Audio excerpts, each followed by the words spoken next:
Today, we're diving straight into the profound and honestly, deeply earthy origins of one of history's most celebrated epic figures. When we think of the Ramayana, our minds usually jump right to those sweeping battles, royal exiles, or massive kingdoms. But today, we're going to ground ourselves, quite literally. We're exploring the Sitamarhi connection, really digging into the source text to understand why this very specific location is the absolute spiritual heart of the Sita-centered narrative. Okay, so let's set the stage by contrasting two incredibly important locations. On one hand, you've got Ayodhya, famously celebrated as the birthplace of Lord Rama, representing this grand, royal, solar lineage, but holding parallel sanctity is Sitamarhi.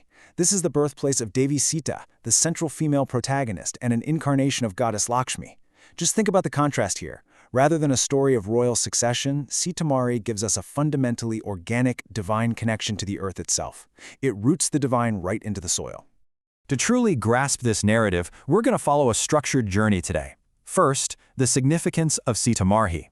Then, manifestation from the earth. Third, culture and sacred geography. And finally, historical and modern context. Section 1. The significance of Sitamarhi. Now, what's truly fascinating here is how the very name of the town actually encodes its own history. Sitamarhi is derived directly from Sita and the word Marhi, which means a shrine or a hut. Located in the Mithila region of present-day Bihar, the name literally roots the princess's origins straight into the ground. It signifies the exact spot where the earth gave birth to the princess of Mithila. The geography and the theology, they are completely intertwined here. Moving on to part 2, manifestation from the earth. Imagine this scene for a second.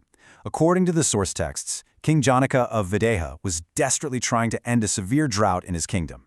To do this, he's performing a sacrificial ritual, which actually involved him physically plowing the field, a practice known as holocarshana.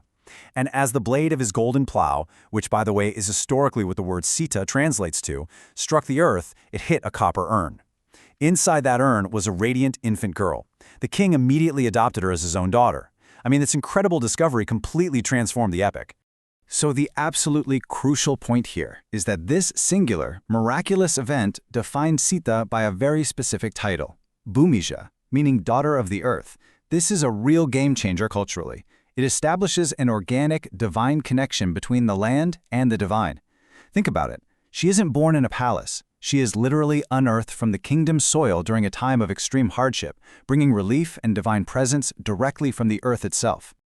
And this culturally transformative moment isn't just a myth passed down verbally, it's meticulously documented. The historical compendiums detail this sacred origin, recording exactly how this incarnation of goddess Lakshmi was unearthed. This provides the textual foundation that historians and devotees have relied on for centuries to really understand the Mithila legacy. That brings us to Section 3, Culture and Sacred Geography.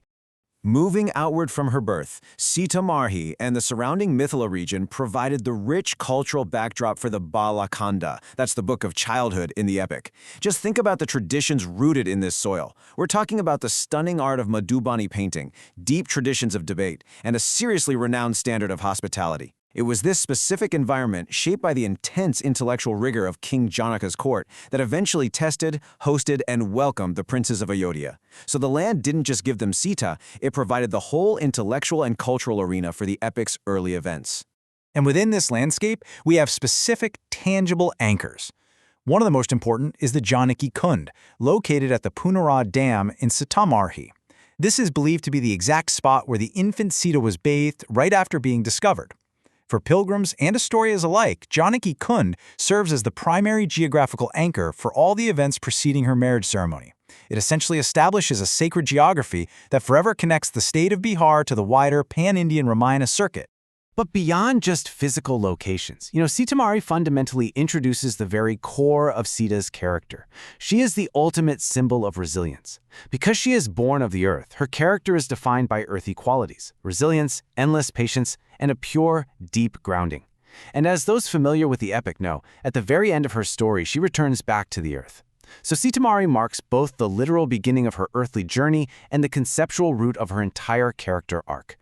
Finally, Section 4, Historical and Modern Context. Tracing the unbroken line of reverence for this location is actually pretty amazing.